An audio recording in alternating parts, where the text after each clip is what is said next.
Усім прывітання, гэта стрым Еўрарадыё з варшаўскай студыі, пры мікрафоне Маша Калеснікава. Са мной на сувязі сёння Тацяна Батура, дзяўчына, якая 46 сутак правяла на Акрэсціна. 20 з гэтых сутак у карцеры, 13 сутак Тацяна галадала. Зараз Тацяна знаходзіцца ў бяспецы і Тацяна, прывітанне. Дзень добры. Я бачыла вашае фота пасля таго, як вось вас вызвалілі. Больна глядзець на гэта ўсё. Як вы зараз сябе адчуваеце? Як вашае здароўе? Все довольно неплохо, чувствую себя хорошо. Борюсь с последствиями коронавируса, который, как оказалось, перенесла на последних 15 суток. В целом все неплохо. Давайте пачнем спачатку з моманту вашага затрымання. То бок вы пайшлі на суд над Вольгай Залатар, але ў прынцыпе зараз вядома, што можа здарыцца, калі ты ідзеш на суд. Вы былі гатовы да таго, што вас могуць затрымаць? Як гэта ўсё адбывалася? Конкретно в этот день я, конечно, этого не ожидала, но в общем и целом всегда была готова. У меня был при себе собраны вещи, то есть какой-то комплект нижнего белья, мыло, зубная щетка. Более того, я как бы с октября прошлого года уже хожу на суды, сотрудничаю с весной, поэтому большим сюрпризом не стало, конечно. Но на суд Оли мне очень хотелось попасть, и даже не в качестве какого-то волонтера или наблюдателя, а просто потому что с Олей мы знакомы лично очень давно, и я туда шла поддержать ее просто по-человечески. Што адбывалася далей? Я была последняя в очереди в зал суда. Меня проверили личные вещи, посмотрели документы, проверили по какому-то списку. Не знаю, наверное, я там оказалась в этом списке. До этого и на суд детка волонтера не пустили, тоже за хулиганство задержали. И передо мной закрыли дверь, не дали войти в зал суда, хотя заседание еще не началось. И позже попросили пройти с ними. Как некие мужчины в гражданской форме одежды, которые не представились. И меня отвезли во Фрунзенское РУВД. Што там адбывалася? Што вам прад'явілі? Чаму вы былі затрыманы? Вам распавялі? Нет, мне не рассказали, просто сообщили, что я задержана. Ближе к вечеру пытались ознакомить меня с протоколом административного задержания. Однако я попросила для этого пригласить моего защитника, с которым у меня был заранее заключен договор. Наверное, более 20 было заявлено этих просьб. Однако мне отказали, сказали, что защитник у тебя будет завтра в суде. Ну, я не сразу узнала, я уже только на суде узнала конкретно, что мне вменяется. Што гэта было? Что якобы, находясь в Минском городском суде, ругалась матом, размахивала руками, вела себя агрессивно вызывающе и нарушила всю деятельность Минского городского суда. Ну, класічныя карысі абвінавачванні, у прынцыпе, нічога новага. Да. Ну і потым вы потрапілі на Акрэсціна. Да, уже после суда меня отвезли, через 3 дня отвезли на ЦИП Акрэсціна, да. Вам удалося ўзяць з сабой рэчы, якія вы, вось гэты трывожны мяшочак з сабой насілі? Вам іх дазволілі ўзяць з сабой? На удивление, в первый раз, да, кое-что удалось взять. Второй комплект белья, носки, зубную щетку, там, влажную туалетную бумагу. Эти вещи вот в первый раз удалось с собой взять. Первые 15 суток У меня была зубная щетка. Потом ее забрали, и остаток уже срока 30 суток я сидела без зубной щетки. Першыя 15 сутак як вы сябе адчувалі, колькі вас было людзей у камеры, хто быў з вамі побач, як гэта ўсё адбывалася? Ну, изначально меня посадили на третий этаж в политическую камеру. Там была, она двухместная, там было 6 человек, я была 7-й. Но там я провела буквально кусочек ночи и до обеда, после чего меня перевели в карцер. Изначально я там была одна, а потом уже туда подселили бездомную женщину Аллу Ильиничну. Тацяна, чаму вы патрапілі ў карцер? Што стала прычынай для гэтага?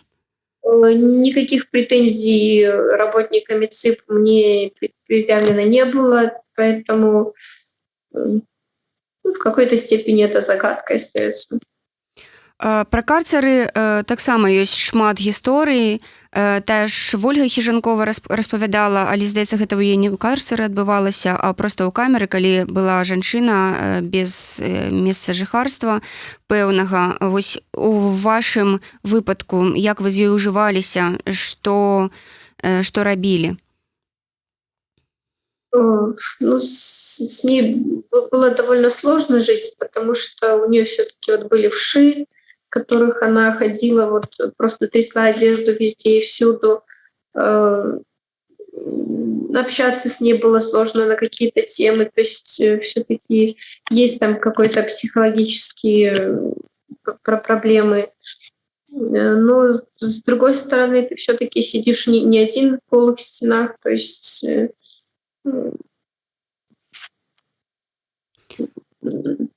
наверное, был какой-то плюс все-таки в ее присутствии там. Вы таксама спрабавалі неяк ёй дапамагчы? Я ведаю, што там жанчыны бываюць і мыюць такіх жанчын і там даюць сваю вопратку, і нешта з гэтым робяць. Ну, у меня все эти 45 суток был только один спортивный костюм на мне, поэтому как бы дать ей мне было нечего. У нее, наоборот, было гораздо больше одежды. Таким, как она оставляет и куртку, при этом у меня куртку забрали. Ну, помыть я ее тоже не могла, потому что у нас там была только холодная вода, и даже умывальника не было, было поставлено мусорное ведро. Поэтому было сложно что-то сделать, как-то повлиять на это. Уже после перезадержания я пыталась говорить с доктором, объяснять, доказывать, что у Аллы Ильиничны есть вши, и что с этим надо что-то делать. Ну, на что мне ответили, что они таких женщин берут только после прожарки, и якобы это неправда, у них не может быть вшей. Откуда они тогда берутся, неясно.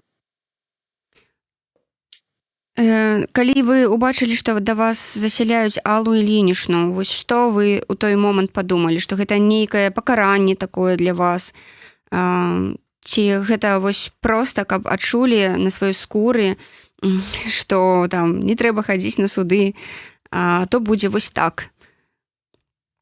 Ну, я далеко не первая, кому такое применяется, и поэтому я была готова к такой подлости. Каким-то открытием это тоже не было.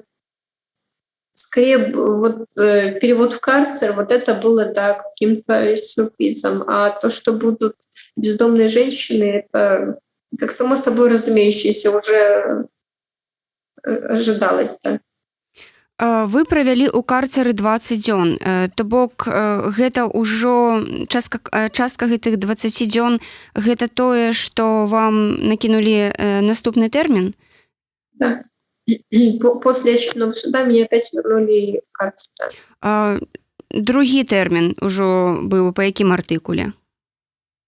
Тоже хулиганство, тоже ругалась матом, тоже размахивала руками, только в этот раз в РУВД Фрунзенском, куда меня привезли для проведения беседы. Вы объявили голодовку калі? Когда к нам в карцер начали одну за другой вот буквально за один вечер подкидывать все новых и новых женщин. То есть это одноместный карцер, там не так много места. Нас там сидела уже на тот момент я, еще одна девочка политическая, и Алла Ильинична, и вот нам еще за один вечер еще 3 женщин с шами закинули. И после этого мы приняли решение отказаться от еды. То бок гэта была вы і яшчэ дзяўчаты, якія з вами былі? Да. Одна Одна девушка политическая, да, тоже. Вы аб'явілі пра гэта наглядчыкам акрэсленай, так разумею. Мы попросили дать нам листик бумаги, чтобы мы написали официальный отказ от еды. Як яны на гэта адрэагавалі? Как проигнорировали. Первые 3 дня на это вообще никто никак не реагировал. А што было потым? На 4-й день с нами пришел пообщаться начальник ЦИП Шапетько. Рассказал, что это очень опасно для здоровья, особенно для почек, голодать. Мы ему задавали вопросы, не опасно ли для наших почек спать на холодном плиточном полу. Он на это никак не прокомментировал это. Вас оглядаў доктар? Нет, за эти 13 суток без еды никаких медосмотров не было. Единственное, что вот на 13-й день, когда меня должны были уже отпустить, утром мне сделали ЭКГ, померили давление, температуру, то есть сердце послушали, увидели, видимо, что я не совсем при смерти, и через пару часов передали сотрудникам медицинского. Вы пахудзелі на 8 кілаграмаў. Вось падчас самой галадоўкі, якое у вас было адчуванне, самаадчуванне? Ці, якая мэта была ў гэтага ўсяго і наколькі далёка вы гатовыя былі пайсці? Наверное, главной причиной, почему я отказалась от еды, это хотелось попытаться как-то повлиять на вот эти перезадержания. Поэтому не ела я ровно до следующего перезадержания. Но во Фрунзенском РОВД я уже взяла из своих вещей какие-то... Были у меня там орехи, я их начала есть. Потому как если в камере ты по большей части лежишь на полу и ощущаешь себя довольно неплохо, то там надо на суде стоять, а состояние такое, когда стоишь долго, начинает сердце колотиться, одышка появляется, и там уже чувствуешь, что вот-вот упадешь в обморок. Я почему-то решила, что я не хочу падать при них в обморок. И уже в РУВД я начала что-то есть. И суд продержалась. І далей вы ўсё ж вырашылі харчавацца? Да, потому что мне на приеме в ЦИП очередном на входе сказали, что если я не буду есть, мне просто будут вызывать скорую, будут ставить капельницу, а потом на выходе еще и, может, и в новинке отвезут, где поставят какой-нибудь там неутешительный диагноз, который мне не нужен. И поэтому я решила уже, что мое здоровье того не стоит, ни на что повлиять ты там не можешь. На жаль, так. І вас 3-й раз перазатрымалі зноў за хуліганства, я так разумею. Ці нешта прыдумалі іншае? Третье перезадержание, это как раз-таки было после голодовки, когда меня забрали. Здесь мне написали, что по пути во Фрунзенское РОВД в машине я потребовала, чтобы меня выпустили. Я начала посреди улицы тоже ругаться матом, размахивать руками, людям мешать проходящим. То есть это было якобы как-то так. Вы Што можа здарыцца трэцяе затрыманне, Тацяна? Я к этому готовилась. Я не исключала такой вариант. Я была к этому готова, да. Э, Просто так гледзячы на вас становіцца незразумелым, чым жа ж вы такая апасная, небяспечная асоба для нашай дзяржавы. Ну сапраўды, што вось перазатрымліваць у вас у тэлефоне не знайшлі ўсё ж ніякіх там экстрэмісцкіх перасылак і гэтак далей, а тут раз і 3 затрыманні. І гэта ўсё з-за валанцёрскай дзейнасці, з-за таго, што вы хадзілі на суды, атрымліваецца так? Скорее всего, да. Я ведаю, што ўсё скончылася сумна, што ў вас памёр бацька, вось, і толькі тады вас адпусцілі, так?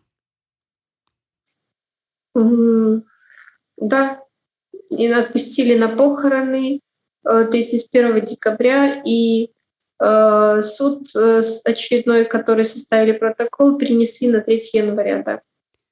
Ага, то бок мусіў быць зноў чарговы суд, і магчыма было б зноў чарговае затрыманне, калі б вы не з'ехалі. Да, отец умер 29 декабря, на 31 вот были назначены похороны. 30 декабря меня опять же перезадержали, хотя уже как бы было известно об этой ситуации. Вы напісалі нейкую просьбу, каб вас адпусцілі на пахаванне? Адвокат присылал в РУВД документы все. Мама приходила в РУВД, стояла, просила меня отпустить, но меня 30 числа не отпустили, даже с документами всеми. 31 числа утром в 11 утра, кажется, начался судебное заседание, где тоже подали ходатайство, все свидетельства о рождении, свидетельства о смерти. И тогда вот уже по закону меня отпустили на похороны, и судебное заседание по очередному мелкому хулиганству перенесли на 3 января. Да. Вы змаглі з'ехаць? Да. Вы вырашылі, што ўсё ж няма сэнсу заставацца ў Беларусі і зноў ісці вось па гэтым этапе? Не совсем. Скорее, наверное, глядя на эмоциональное состояние мамы, как она переживает это все, наверное, только из-за этого. Я, честно сказать, уже даже привыкла к тем условиям, которые были созданы в ЦИП, и я бы еще смогла посидеть и 15, может, даже и 30 суток, но, глядя на ее эмоциональное состояние, все-таки приняли совместное решение о подъезде, да. Тацяна, падчас гэтых 46 сутак, якія вы правялі на Акрэсіна, ці перадавалі вам перадачы, ці атрымлівалі вы лісты? Вось ці была нейкая сувязь з знешнім светом? Нет, ничего не было, ни передач. Передачи не принимали еще, по-моему, за недели 3 до того, как меня посадили. Первый раз теплые вещи начали принимать как раз-таки вот, по-моему, 30 декабря, когда меня перезадержали уже. То есть ничего абсолютно не было. Меня задержали в спортивном тонком костюме, и в нем я и провела вот эти 45 суток. Умовы, якія там, ўсё як апісваюцца тымі людзьмі, якія выходзяць, то бок даводзіцца спаць без матрасаў, так, ніякай пасцельнай бялізны і гэтак далей. Да, ты спишь просто на голом полу. Мы снимали на ночь обувь, ложили ее под голову и так и спали, да. Вас выводзілі там у лазню, напрыклад. Што з гігіенай адбывалася? Первые 20 суток гигиены не было как таковой вообще, так как там только холодная вода, то есть ничего она не решает. Потом, когда меня уже перевели в другую камеру, там была горячая вода, там под раковиной просто мылись как могли, так как Голову, правда, хозяйственным мылом не получалось нормально помыть. И голову вот я мыла раз в 15 суток в РОВД обычным мылом для рук. Оно хоть немного помогало. Хто былі тыя дзяўчыны, якія па палітычных таксама артыкулах патраплялі з вамі? Што гэта былі за людзі, пра што вы размаўлялі? Якая была ўвогуле атмасфера ў камерах? Ну, собственно говоря, вот только с одной девочкой я сидела политической. То есть, Увесь гэты э, час, так? За ўвесь гэты час. да, Мгм. она, конечно, очень морально помогла мне, потому что после того, как 1,5 недели я сидела только с Аллой Ильиничной и смотрела, как она там чешет себе целыми днями голову, и беседы с ней особо никакой провести не получалось. И поэтому, вот, когда Наташу посадили к нам в карцер, ее тоже, кстати, из Фрунзенского РОВД привезли, морально стало гораздо легче. Она рассказала и про то, что у нас там новый мем появился, пока я сижу, белый с червоным, Мгм. помидоры с Со сметаной. сметаной. Да. То есть она экскурсоводом работает, она вообще очень много интересного про Беларусь рассказала. То есть благодаря ей, то есть она очень сильно подняла моральный дух, да, в этой всей ситуации. А было так, што вам падавалася, што вось ужо як бы цяжка вельмі, так? Што няма нейкай ахвоты, не ведаю, там для таго, каб змагацца. Ну, это были первые сутки, которые я вообще сидела, и то есть сразу карцер, сразу вот это вот все выключено, ни матрасов, ничего, ни литературы, этот информационный вакуум. Поэтому, да, было изначально очень сложно, да. Мне адразу згадваюцца словы Кацярыны Барысевіч, журналісткі, якая правяла шмат месяцаў за кратамі. Яна сказала, што яна не гатовая была аддаваць столькі месяцаў свайго жыцця як бы вось турме. Якія высновы вы зрабілі пасля таго, як вызваліліся? Навошта вам былі гэтыя дадзеныя 46 сутак у Акрэсціна? На самом деле я не считаю их какими-то потерянными. Это нужно было увидеть. Ты, читая даже все эти интервью каждый божий день, ты пока не переживешь это сам, ты не поймешь, насколько прогнила вся эта система, пока не пообщаешься со всеми этими охранниками, пока тебя там 300 раз за обычные простые просьбы там туалетную бумагу дать, не пошлют куда-нибудь подальше. Наверное, мне надо было это увидеть самой. Ни в одном интервью никогда никто не сможет передать, насколько это спать на плиточном полу, что ты ночью и спать, собственно, не можешь, потому что от этого холода, пронизывающего насквозь.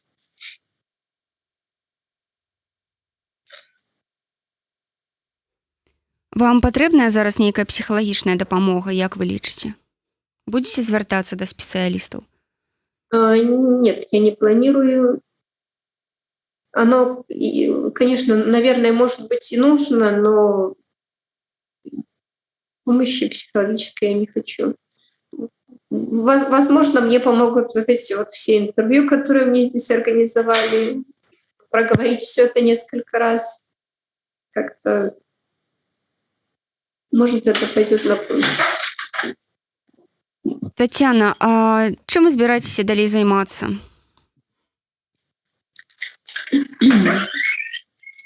Пока я даже себе представить не могу, чем бы я хотела, и не могу здесь заняться. Пока что мне очень помогает наша диаспора, поддерживают, откармливают, водит в рестораны, в кафе. Мне тут организовали санаторий на 10 дней, чуть не сказала 10 суток, на 10 дней отдохнуть после всего этого, привести здоровье в порядок. То есть пока дальше этого я не планирую. Вы сказалі, што вы ў камеры перахварэлі на ковід, так?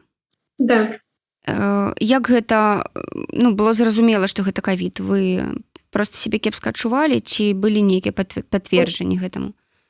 У меня было около 5 дней температура, одну ночь очень высокая. На следующий день я попросила ибупрофен, на удивление она сбилась. Я тогда думала, что это просто простуда. У меня был кашель, так насморк, ничего особо серьезного я не ощущала.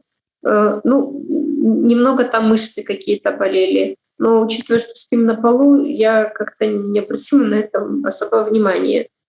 И уже приехав сюда, я просто сдала сначала два теста на въезде, они были отрицательные, и потом общий анализ крови, и в этом анализе у меня антитела по коронавирусу более 6000, то есть, значит, я буквально недавно переболела.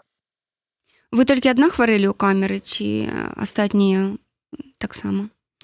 Получается, я и 2 эти бездомные женщины, которые заболели до меня, болели. Ясно, Тетяна. Слухайте, цяжкая, канешне, это вся сітуацыя. І натуральна, што тыя, хто не сядзеў, не могуць это ўсё адчуць. Можна проста спачуваць, вось, праз што даводзіцца праходзіць беларусам. Вы лічыце, што ўлады мяркуюць, што такім чынам вось яны адаб'юць ахвоту у беларусаў і беларусак проста нейкім чынам дэманстраваць сваю нязгоду з дзеючай палітыкай, проста сядзець дома, рыхтавацца там, не ведаю, да святаў, варыць баршчы і ўсё. Вось што такім чынам яны хочуць дабіцца, ствараючы такія умовы у гэтых установах? Мне очень сложно думать, что эти люди у себя в голове представляют, потому что, общаясь с ними, я вообще абсолютно не понимаю их логику, каких-то высказываний, мышлений. Любовь наша им точно не нужна. Скорее всего, да, их абсолютно устроит, если мы просто будем сидеть, молчать и ни на что не жаловаться. Тетяна, я жадаю вам узнаўлення, я жадаю, каб вам было добра, утульна і спакойна у той краіне, дзе вы зараз жывяце, каб вы прыйшлі ў сябе, каб у вас былі сілы і каб вы знайшлі для сябе справу, якая вас будзе матываваць і вам дапаможа далей ісці наперад. Вялікі дзякуй за гутарку. Дзякуй вам. Я нагадаю, што госця сённяшняга эфіру Еўрарадыё стала Тацяна Батура, дзяўчына, якая была затрыманая падчас суду над Вольгай Залатар, якая адседзела 45-46 сутак на Акрэсціна, 20 з іх у карцары, 13 дзён Тацяна трымала галадоўку. Напрыканцы года памёр яе бацька. Так атрымалася, што яе адпусцілі на пахаванне. Пасля гэтага мусіў адбыцца яшчэ адзін суд, але Тацяна змагла пакінуць Беларусь і цяпер яна вось прыходзіць у сябе. Дзякуй за ўвагу, хутка сустрэнемся.